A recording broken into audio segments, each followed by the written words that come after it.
today's video, we're going to talk about asking the right questions before you even attempt to go to a field inspection appointment. And what do I mean by that? I mean that sometimes you can go do an appointment, and when you get there, you are under the impression that you're going to get this done, you're going to finish, you're going to take all the pictures you need to take, you're going to get all the questions answered, and you're going to get out of there, get it all wrapped up, and you're going to be on to your next. It's going to be a good day today. And sometimes you can run across little hiccups that will prevent that from happening. So in order to make sure that you don't have to go through those types of situations, I suggest that you start at least asking some of those main questions, or at least making sure that the insured know that they'll have to know this type of information before you even go. So let's say, for instance, you have a file and all the questions seem very simple to you. Okay, so you already know those answers right there. Of course they should know. All right, I'm going to a commercial property. This person has purchased this property. Of course, he should know all of the answers to all of these questions. But sometimes they just don't. And I'm just going to be real with you. There are going to be times that you'll go to locations, especially the new people. I'm not actually speaking on the ones who've been doing this job before, because I know you've already probably ran across these situations, and I know you're probably already doing it. This is just to help those who are new in the game, and so that they can make sure that all of their work goes smoothly throughout their day when they start out doing inspection. So back to what I was saying. There'll be times when you'll go to a location and you'll meet the person there, and a lot of the questions that you will assume that they would know, they don't know. Let's say, for instance, if you've bought a home, you love that home, you couldn't wait to get in it. Of course you remember what date you bought the home. You're going to have people that's not going to remember the date they bought their commercial property. They're not even going to remember the year they bought their commercial property. And it could have been 3 years ago. They're not going to remember. They're not going to know the basics of questions. And just in case, in order to make sure that they do know certain information when you get there, so that it doesn't hold up your progress with getting the inspections done and actually leaving and getting to your next appointment on time, or whatever the case may be, whatever you may be planning to do next. Make sure that you ask these questions up front when you call them and actually speak to someone at the time of setting up the appointment. There are going to be times that no matter what, you're going to have to do some research. Research means when you get home, instead of you just being able to upload all of the information into the system for whatever company you're working for, there are going to be times that you're going to have to do research on the computer on your own to find out some of the information that you need to find out. But in order to eliminate you having to do it so often, sometimes it's best to make sure that you ask those questions up front. And I've learned that it has helped me out a whole lot, so that I don't have to deal with it, and I get started working on it and I'm good to go. Okay, so one of the main questions that most of them do not know is what year their building was built. They don't know the actual year that the building was actually placed on that lot. They have no idea. If you don't want to have to look it up, now always ask these questions. What is the square footage? How much living space is inside of this building? What is your total square footage of your building if it's a commercial building? Most of them will not know that. And some of the main questions that I have learned, and I have been trying to make sure that I myself even ask these questions before I get there, because these right here are ones that will have them asking you, can they send you an email later? Hold up, let me see if I can find it. They're not finding it. So now you're being held up. You already estimated how long it's going to take you to get this inspection done. You have other appointments, and they're digging and digging for this information.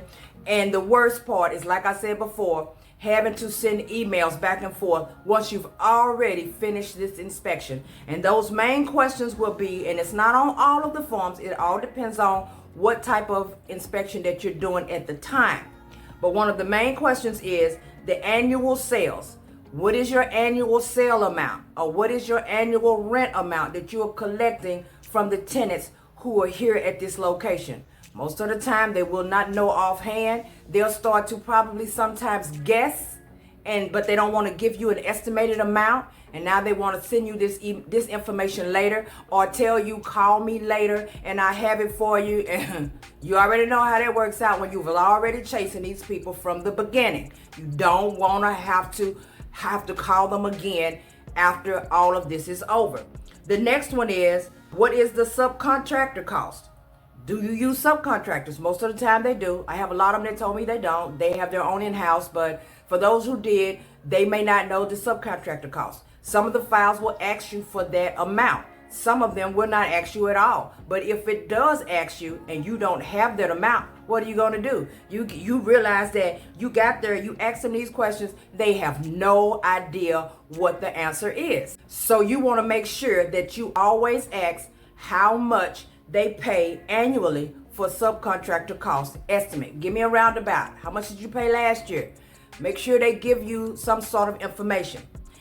What is the annual payroll? Do they have people that are working for them? If so, how much do they put out toward payroll? A lot of them will probably be restaurants, places of this nature where they have full-time, part-time employees, and you want to make sure that you ask, what is their annual payroll amount? So if you're talking to someone over the phone and you're setting up an appointment and there's like, okay, well, do you need to see a unit, or will you need to go inside? Yes. If it's a restaurant, yes, I will. If it's an apartment building, yes, I will need to see one unit or two, depending on how big the location is and depending on what company you're working for, determines on how many units you may want to see. But you also want to make sure that you ask them. If you go through your forms beforehand, before you call them, then you will see all of those major questions that if it sticks out to you, because I'm pretty sure there'll be some more based off of, like I said, the company that you're doing the contract with. If it sticks out to you, this seems like something they probably won't know the answer to, put your little asterisk next to it. And when you call them and set up the appointment, also make sure you let them know,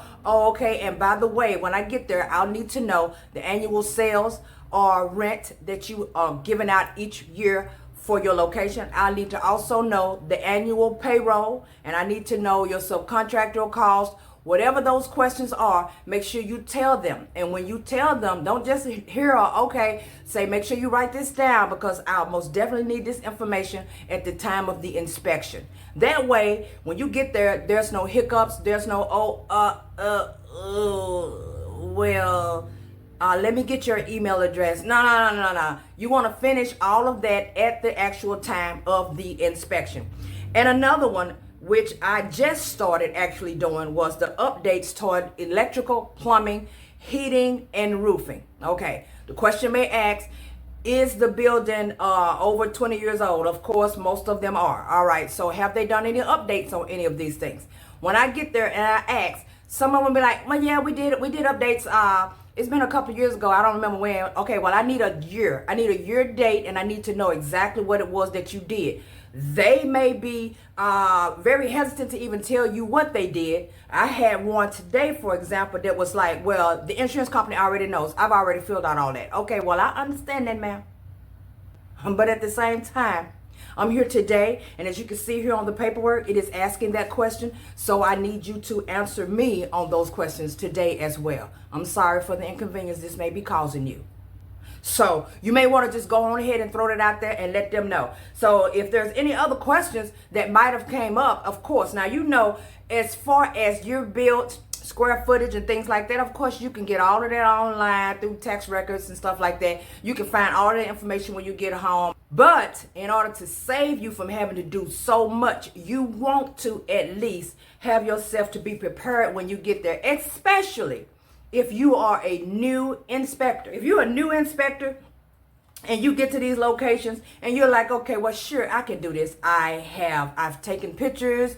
I've did my test runs. I've did 4 or 5 different locations. I'm good to go. They said I did good. They've given me work. I got this. And then you get to the real deal and you get to these locations and they don't know the answers to these questions.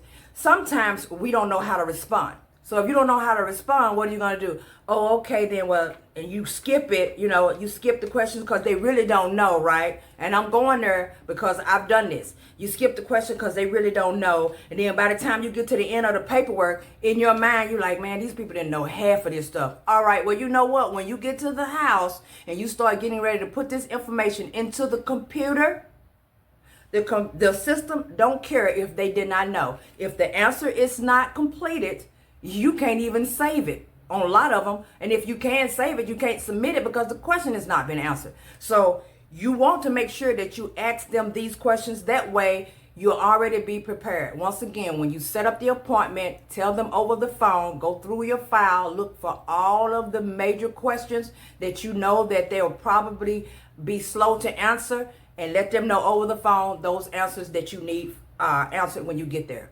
Or did I say that right?